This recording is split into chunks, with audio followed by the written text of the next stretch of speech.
अस्सलाम वालेकुम। अच्छा जी, वेक्टर स्पेस के बाद ये आता है इनर प्रोडक्ट स्पेस। ठीक है, तो इनर प्रोडक्ट क्या होता है, इसकी डेफिनेशन है कि let we be a vector space over the field F of real और कॉम्प्लेक्स नंबर्स। अब मैपिंग, इस तरह की जो मैपिंग होती है कॉल इनर प्रोडक्ट स्पेस, अगर उन पे ये तीन जो हैं एक्सिम फुलफिल करते हों। अब वो मैपिंग क्या है, इस तरह की ये जो शेप होगी ना, ये दो ब्रैकेट्स ऐसे ट्रायंगुलर किस्म की ब्रैकेट होंगी और बीच में कॉमा है, कॉमा से वेक्टर इधर होगा, तो ये जो है इनर प्रोडक्ट होगा। ठीक है, प्रूव करना है उनकी ये तीन प्रॉपर्टीज़ के ज़रिए। ठीक है, अब ये है वेक्टर मल्टीपली वेक्टर, तो उससे जो है डोमेन में वेक्टर मल्टीपली वेक्टर और जो रेंज में आंसर आ रहा है वो फील्ड से आ रहा है। ऐसा पॉसिबल है कि दो वेक्टर्स को मल्टीप्ली करें तो फील्ड बने जी। जैसे कि देखें ना, डॉट प्रोडक्ट भी अगर करें, दो वेक्टर हैं बिलफर्ज, उनका डॉट प्रोडक्ट करें, पता नहीं डॉट सेम वालों का ही होता है, जो आई है तो आई का 2 × 3 6, आई डॉट आई तो उसका आंसर 1 होता है, 6 × 1 6। अब दो वेक्टर्स थे, क्योंकि देखें ना आई जे के जिनमें वो वेक्टर्स होते हैं, लेकिन उनका जो आंसर आया वो एक स्केलर नंबर आ गया। तो ऐसे ही इस इनर प्रोडक्ट में भी क्या होगा कि दो वेक्टर्स की जो मल्टीप्लिकेशन है या दो वेक्टर्स का जो इनर प्रोडक्ट है, उनका जो आंसर आएगा वो एक फील्ड से ही आएगा। ठीक है ना, वो एक स्केलर ही आंसर आएगा। अब क्वेश्चन दिए होंगे उनमें इस तरह की शक्ल होगी, ऐसे करके ब्रैकेट्स में कोई नंबर पड़े होंगे। ठीक है ना, ये ब्रैकेट है और बीच में ये यहाँ पे कोई ब्रैकेट वगैरह होंगे, तो आपने चेक करना है कि वो इनर प्रोडक्ट है कि नहीं। तो उसके लिए तीन एक्सिम आपको फुलफिल करना पड़ेंगे।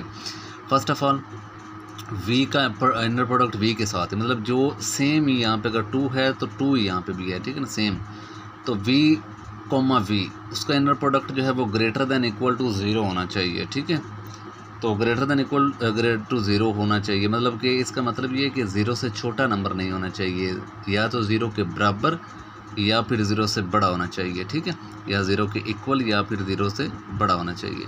0 के इक्वल ही होगा, या ग्रेटर होने का मतलब ये कि नेगेटिव नहीं हो सकता, 0 से जो छोटे होते हैं वो माइनस में होते हैं, इसलिए ये 0 से इक्वल होगा या 0 से ग्रेटर होगा। और अगर 0 के इक्वल होगा तो वो कब होगा, जब वो वी खुद ही दोनों के दोनों 0 होंगे। वी दोनों के दोनों यहाँ पे नहीं लिखा हुआ if and only if V, क्योंकि वो भी तो वी है, वो भी वी है, तो वो 0 जब होगा तब भी वैसा पॉसिबल होगा, वरना ये है कि वो ग्रेटर दैन इक्वल टू 0। दूसरी कंडीशन क्या है, दूसरा एक्सिम क्या है कि V1 V2 उसका जो इनर प्रोडक्ट है इक्वल टू V2 V1 के होगा। ठीक है ना, उसकी जगह उधर हो जाएगी और उसकी जगह उधर हो जाएगी, ऐसा भी हम प्रूव किया करेंगे। उसके बाद थर्ड वाला वो क्या है, ये डिस्ट्रीब्यूशन भी है और स्केलर मल्टीप्लिकेशन भी है, मतलब कि ये स्केलर नंबर एक ए, वो आगे वेक्टर जो है V उसके साथ मल्टीप्लाई हुआ है, तो ये स्केलर मल्टीप्लिकेशन हो गई। ठीक है जी, कि एक स्केलर नंबर वेक्टर के साथ मल्टीप्लाई हो रहा है और उसमें और प्लस मतलब कि वेक्टर आपस में ऐड भी हो रहे हैं, V1 और V2 आपस में ऐड भी हो रहे हैं। तो ये दो प्रॉपर्टीज़ को सम करके ये लिखा हुआ है, सम करके, तो डायरेक्टली अब हम भी देखते हैं डिस्ट्रीब्यूशन ये होगी कि ये फर्स्ट जो एलिमेंट है इसको थर्ड वाले के साथ लिखेंगे, लेकिन स्केलर को बाहर लिख लेते करते हैं, जैसे कि ए स्केलर उसको बाहर, और V1 और V3 का इनर प्रोडक्ट प्लस फिर दूसरे का तीसरे के साथ इनर प्रोडक्ट, तो दूसरे के साथ जो बी है ना स्केलर उसको बाहर लिख लेना है, और वेक्टर जो V2 V3 हैं उनका इनर प्रोडक्ट आपने लिख लेना है। ठीक है ना जी, तो ऐसे करके ये तीन प्रॉपर्टीज़ हम शो किया करेंगे। मज़ीद क्वेश्चन में ही आपको पता चलेगा, जैसे कि ये देखें जी 7.1 है, उसका फर्स्ट क्वेश्चन है यू है, तो लेकिन यहाँ पे वो लेट ये कर रहा है कि जो यू है ना, जहाँ जहाँ यू, उसका मतलब है उसके अंदर U1 और U2 होंगे, क्योंकि ये R स्क्वायर है ना, तो R स्क्वायर है तो वो 2 टपल है कि उसके अंदर 2 कोऑर्डिनेट होंगे U1 U2। अगर R3 होता तो फिर U1 U2 U3 भी होना था। एंड V जो है वो V1 V2 आपने लेट कर लेना करना है, ये खुद उसने बता दिया हुआ है। ठीक है ना, क्योंकि R स्क्वायर है तो उसके अंदर V1 V2 तक हो सकते हैं, अगर R3 होता तो V3 भी उसमें होना था। तो जहाँ जहाँ U है उसका मतलब है उसमें U1 U2 है, जहाँ V है उसका मतलब है उसमें V1 और V2 भी है। तो वेरीफाई आपने करना है, ये क्वेश्चन है कि U V का इनर प्रोडक्ट ये जो दिया हुआ है, मतलब ये जो ओपन करें तो वो ये है, एक्सपेंड करें तो ये आए, उसको एक्सपेंड करें तो ये है, उसकी डेफिनेशन मतलब वो डिफाइंड ऐसे है। आपने साबित करना है कि वो इनर प्रोडक्ट है, तो ये इसको इनर प्रोडक्ट साबित करने के लिए इसके ऊपर 3 एक्सिम फुलफिल करने पड़ेंगे। वो 3 एक्सिम जी देखें, जैसे कि यही क्वेश्चन है, इसको चेक करना है ना, ये क्वेश्चन वो कह रहा है इसको चेक करना है आपने, वो क्वेश्चन इधर लिखा हुआ 3 आपने एक्सिम उसके ऊपर फुलफिल करने हैं। ठीक हो गया जी, तो फर्स्ट एक्सिम ये है कि V का इनर प्रोडक्ट V के साथ है, मतलब सेम है वो नंबर, उधर V है तो उधर भी, तो उसका जो इनर प्रोडक्ट है वो ग्रेटर दैन इक्वल टू 0 होना चाहिए। ठीक है, तो यहाँ पे देखें, ये जो आपको दिया हुआ क्वेश्चन, इसके अंदर यू और वी है, या तो यू कर लें या वी कर लें, क्योंकि देखें ना जो एग्जाम फुलफ़िल करना है उसके अंदर आपने सेम ही दोनों रखने हैं। तो या तो दोनों को वी लिख लें या दोनों को यू लिख लें, ठीक है, इधर भी यू इधर भी, या फिर वी है उधर भी फिर वी कर लें, सेम टू सेम होने चाहिए, क्योंकि प्रॉपर्टी जो है उसके अंदर वो सेम ही है, तो हमने भी सेम लेना है। तो मैं यू ही दोनों को ले लेता हूँ, पहला तो यू ही है, दूसरे को भी यू ही ले लिया। तो अब क्या होगा जी, जैसे कि इस यू के अंदर आपके पास दो एलिमेंट है, देखें ना, वो U1 और U2। ऐसे ही आपके पास इसके अंदर दो हैं आगे मज़ीद एलिमेंट, V1 और V2, ठीक है ना। जैसे कि अब इसमें भी क्या होगा जी, इसके अंदर मज़ीद आगे क्या है, U के अंदर क्या है, U1 और U2, ये उसने खुद बताया भी हुआ क्वेश्चन में, U1 और U2 कॉमा, ये जो U है इसका मतलब भी U1 एंड U2, ठीक है जी। तो अब इनर प्रोडक्ट कैसे था कि देखें, फर्स्ट जो U है उसका फर्स्ट एलिमेंट और जो V है उसका भी फर्स्ट, उनको मल्टीप्लाई करवाया हुआ, देखें ना, U1 और V1 V1 -2, फिर U1 ये आ गया और V दूसरे का सेकंड वाला V2, ठीक है, फिर -2 U2 V1, मतलब कि U वाले का सेकंड वाला 2 और V1 मतलब जो सेकंड वाला है V वाला उसका फर्स्ट वाला V1, ठीक है ना जी, +5, फिर U2 V2, मतलब जो U वाला है उसका भी सेकंड वाला और जो V वाला है उसका भी सेकंड वाला, ठीक है ना जी। ऐसे तो आपने भी ऐसे ही ये क्वेश्चन को यहाँ पे भी जो है वो लिख देना है, ठीक है। अब फर्स्ट वाला मल्टीप्ली फर्स्ट वाला, देखा ना, फर्स्ट वाला मल्टीप्ली फर्स्ट वाला ही हुआ है ना, तो ये बना है U1 V1, फर्स्ट वाला मल्टीप्ली फर्स्ट वाला, तो U1 मल्टीप्ली U1 माइनस फिर 2, फिर क्या है यहाँ पे क्या था, U1 V, मतलब कि जो फर्स्ट U वाला है उसका 1 वाला और जो V वाला है दूसरा उसका 2 वाला, तो जो फर्स्ट वाला है उसका 1 वाला, जो सेकंड है उसका 2 वाला, उनको मल्टीप्लाई यहाँ पे करवा दिया, फिर -2, फिर जो पहला था उसका दूसरा ले लेना है और जो दूसरा था उसका पहला ले लेना है, तो जो पहला था उसका दूसरा ले लिया और जो दूसरा है उसका पहला ले लिया, U वाला, वो आ गया +5, फिर पहले का भी दूसरा, दूसरे का भी दूसरा, ऐसे लिया हुआ है तो वो दूसरे दोनों को ले लिए, ठीक है। पहले थोड़ा सा ये समझने वाली चीज़ है, ठीक है। तो ये देखें U1 तो उसका स्क्वायर हो जाएगा, माइनस ये 2 और 2 ये 4 हो जाएगा, U1 और U2, क्योंकि ये भी U1 U2 है, ये भी U1 U2 है, तो मैंने U1 U2 ऐसे लिख दिया, और 2 और 2 4 प्लस ये 5 ये। अच्छा जी, अब इसको लिख सकते हैं प्लस का 4 प्लस का, अच्छा दूसरी बात ये कि U1 सेम है तो उसका स्क्वायर, ये U2 तो U2 का स्क्वायर। अब ये 5 को लिख सकते हैं 4 + 1 5 भी तो होता है, U2 का स्क्वायर U2, तो ये 4 + 1 5 U2 का स्क्वायर बनेगा, लेकिन यहाँ से यहाँ तक जो है ये स्क्वायर बन जाएगा U1 - 2 U2 का स्क्वायर, क्योंकि ओपन करें बच्चों वही बनता है प्लस, ये ऐसे। और जो भी स्क्वायर होता है, देखें ये माइनस में भी नंबर हो लेकिन स्क्वायर उसको प्लस कर देता है, ये माइनस में भी नंबर हो लेकिन स्क्वायर उसको प्लस कर देता है, और फिर वो होगा भी प्लस, तो आंसर भी आएगा प्लस में ही, माइनस में नहीं हो सकता। तो इसको > 0 लिख सकते हैं कि माइनस में आंसर नहीं हो सकता, 0 या 0 से बड़ी होगा, प्लस में ही आंसर होगा, ठीक हो गया। तो ये एग्जाम ये कहता था कि > ही होना चाहिए 0, ठीक है, और या फिर वो 0 कब होगा, आपने 0 से ले लिया कि या फिर वो U1 U2 का जो U का जो इनर प्रोडक्ट आप ले रहे हैं, फिर या तो वो =0 होगा, कब, उस एलिमेंट को ज़रा 0 के इक्वल लें, और ये भी 0 के इक्वल और ये भी 0 के इक्वल, दोनों एलिमेंट्स को ले लें, ठीक है ना जी।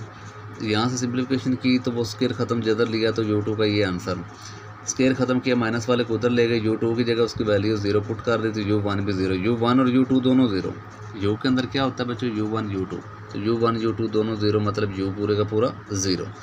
तो वो यही दूसरा ये एग्जाम पहला कहता है कि फिर वो पूरा जो U है, ये V है, वो पूरा 0 होना चाहिए। आपने यहाँ पे U चूज़ किया हुआ था ना, अगर V करते तो यहाँ फिर अब वो V आना था, तो वो V जो है वो =0 आया। दूसरा एग्जाम क्या कहता है, वो जगह चेंज करनी है, उतना मुश्किल नहीं होता, ये कन्वर्ट से छोड़ दें, ये नहीं करना था। अच्छा जी, ये आपके पास जो V का इनर प्रोडक्ट, ये तो बुक के अंदर दिया हुआ है ना क्वेश्चन के अंदर, ठीक है। आपने क्या करना है, इनकी जगह चेंज कर देनी, इसको इधर कर देना, इसको इधर, V को U की जगह U को V, जो क्वेश्चन आपको दिया है ना बुक के अंदर 7.1 के अंदर, ये वाला ही, इसमें जगह चेंज कर दें यू और वी को वी की जगह और यू को वी को यू की जगह कर दें, तो देखें ये टोटल उससे उल्ट हो जाएगा। ठीक है, जब उल्ट हो जाता है तो पहले यू वी का था इनर प्रोडक्ट, तो अब वी और यू का था। ठीक है, वी पहले यू बाद में, क्योंकि पहले यू पहले वी बाद में था तो यू वी, लेकिन अब वी पहले यू बाद में तो वी यू का इनर प्रोडक्ट है। ये भी साबित हो गया। दूसरा एग्जाम, थर्ड वाला एग्जाम क्या है जी?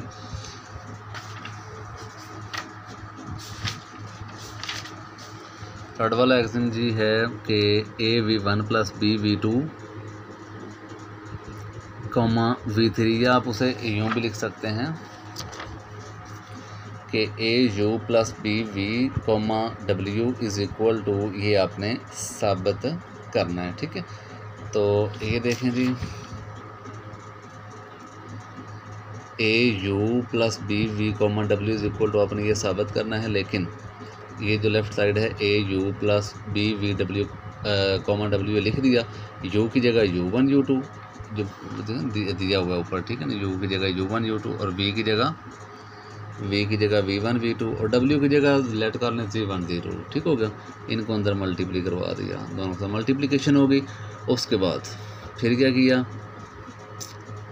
अब उसके बाद देखें इनको इसमें ऐड, क्योंकि वो 1 वाला बेस में 1 है, U 1 है तो वो V1 है, तो बीच में प्लस हो रहा है ना, तो ये प्लस ये कॉमा, सेकंड वाला आपस में प्लस हो जाएंगे। ठीक है, 2 वाले, ठीक है, जिनके बेस में 2 है। और अब देखें ये पूरे का पूरा एक एलिमेंट है, और जो ब्रैकेट ये अगली ब्रैकेट में वो एक अलहदा एलिमेंट है, लेकिन ये जो पहले ये अलहदा एक एलिमेंट है। ठीक है, तो ये पूरा एलिमेंट है जिसमें ये कॉमा से पहले एक एलिमेंट है और एक कॉमा के बाद में एलिमेंट है। कॉमा से पहले वाले U1, कॉमा के बाद वाले को U2 कह दें। इस तरह इधर कॉमा से पहले वाले को V1 और जो कॉमा के बाद वाला उसे V2 आपने कह देना। ठीक हो गया। अब उसके बाद क्या करना है, पुट इन इक्वेशन नंबर 1, मतलब जो क्वेश्चन नंबर 1 जो आपको क्वेश्चन दिया हुआ था ना, उसके अंदर आपने पुट करना है कि फर्स्ट को मल्टीप्लाई आपने देखा ना, फर्स्ट मल्टीप्लाई फर्स्ट किया हुआ है, तो यहाँ पे क्या करें, फर्स्ट इसका उसका फर्स्ट मल्टीप्लाई -2, फिर -2 के बाद U1 U2, जैसे कि वो क्वेश्चन आपको दिया हुआ था ना कि हाँ जी, जैसे क्वेश्चन दिया हुआ था आपको कि -2 के बाद U1 U वाले में से पहला ले लें, पहले वाले में से पहला, V या दूसरे वाले में से दूसरा लेना है, तो आपने भी इस तरह पहले वाले में से पहला ले लिया और दूसरे वाले में से दूसरा ले लिया। तो ऐसे जैसे वो सेम टू सेम आपने ऐसे पुटिंग करनी है। पुटिंग करने के बाद ये अगर मल्टीप्ली करवाने के बाद आपने क्या करना है, मल्टीप्ली करवाने ब्रैकेट्स के अंदर मल्टीप्ली करवा देना है, प्लस के बाद वाला लहदे रहेगा। तो सिंप्लीफिकेशन के बाद बच्चों अपने देखना है ये ब्रैकेट के अंदर ये जो बना हुआ और ये क्या है, गौर करना है। तो ये U और Z आपस में है, तो U, Z कहाँ से था, Z W में था। ठीक है, W से आपने लेट किया था, W के अंदर Z1 Z2 है।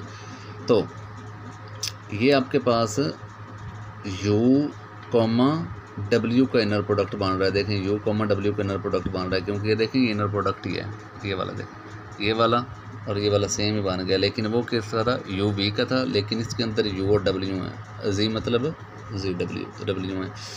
इस तरह प्लस ऐसे ही B आ जाना है, और ये जो है इसमें V और Z हैं, V, Z कहाँ से, W से, W। तो ये आपने साबित करना था। ठीक है ना, मज़ीद इसको फिर देख लीजिएगा। तो ऐसे ही आपने ये क्वेश्चन जो हैं ये कर लेने हैं। सेकंड वाला पार्ट तो इसमें इनर प्रोडक्ट उसने खुद दिया हुआ है, आप पहली कंडीशन को ही वो सेटिस्फाई कर लें, दूसरे को वो = 0 ले लें।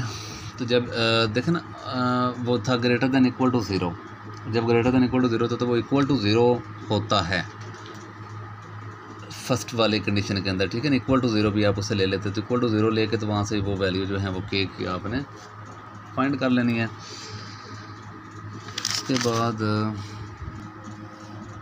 उसके बाद ये नॉर्म की डेफिनेशन को देख लीजिएगा कि V be an inner product space and V belongs to capital V then the real number। ये जो है ना जज़र के अंदर इनर प्रोडक्ट लिया होता है। ठीक है ना, इज कॉल्ड नॉर्म, ये नॉर्म होता है। ठीक है, नॉर्म = क्या होता है, जज़र के अंदर वो इनर प्रोडक्ट लेना। ठीक है, तो ऐसे ही वो कह रहा है कि यहाँ पे क्या करें, इन अपना नॉर्म फाइंड करें क्वेश्चन नंबर 2 के पहले पार्ट में। लेकिन क्वेश्चन नंबर 2 में 2 पार्ट हैं, फर्स्ट और सेकंड। फर्स्ट में कह रहा है अक्लेडियन इनर प्रोडक्ट जो वो फाइंड करें, दूसरे में कह रहा है कि इनर प्रोडक्ट फाइंड करें ऑफ प्रॉब्लम नंबर 1, मतलब ये जो क्वेश्चन नंबर 1 नहीं भी किया इसका नॉर्म फाइंड करना है आपने। लेकिन पहले में कह रहा है कि अक्लेडियन इनर प्रोडक्ट, तो अक्लेडियन इनर प्रोडक्ट क्या होता है, वो यही आपके पास होता है कि जैसे यू आपके पास यहाँ पे क्या है, ये वाला लेट कर लिया, ठीक है, ये यू है आपके पास। यू का नॉर्म मैंने बताया ना कि यू का इनर प्रोडक्ट ऊपर जज़र, ये फार्मूला होता है नॉर्म का। अब यू की वैल्यू ये है और इधर यहाँ भी यू है तो यू की वैल्यू यही है 2,3। अब अक्लेडियन इनर प्रोडक्ट में सिंपल ये होता है कि फर्स्ट को फर्स्ट से मल्टीप्लाई प्लस सेकंड को सेकंड से मल्टीप्लाई, तो वो आपके पास 2 2 बार 4, 3 3 बार 9, 9 और 4 13 का जज़र, ठीक है, जैसे हो जाता है।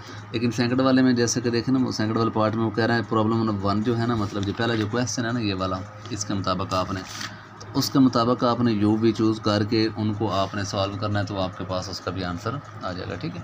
फिर मज़ीद आगे नॉर्म है, तो इन चीज़ों को देखिएगा। U1 U2 using example to find product, ठीक है। चलें ये यूँ करें कि ये लास्ट वाले जो 2 क्वेश्चन हैं ये रहने दीजिएगा 10 और 11, उसके अलावा बाकी चीज़ें देख लीजिएगा, ठीक है।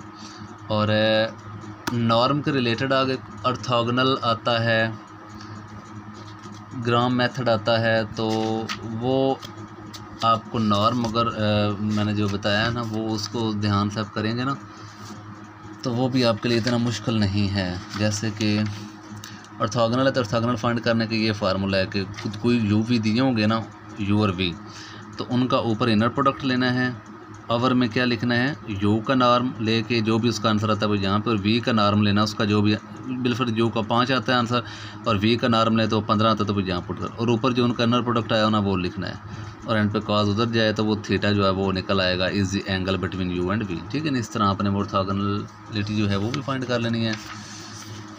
आपको चूँकि इनर प्रोडक्ट भी आ गया है और नॉर्म भी आ गया, तो यहाँ इनर प्रोडक्ट और यहाँ नॉर्म लेना, आपको यहाँ पे इनर प्रोडक्ट और यहाँ पे नॉर्म लेना आना चाहिए था, तो वो आपको पता चल गया। इस तरह आप क्वेश्चन फिर खुद ट्राई बच्चों कर लीजिएगा, ठीक है। ग्राम जो प्रोसेस है उसमें भी ये 3 स्टेप हैं, तो तीनों स्टेप्स में इधर भी वो नॉर्म वगैरह यूज़ हो रहा है, ठीक है ना। तो इसको भी ज़रा खुद ट्राई करिएगा। अल्लाह हाफिज़।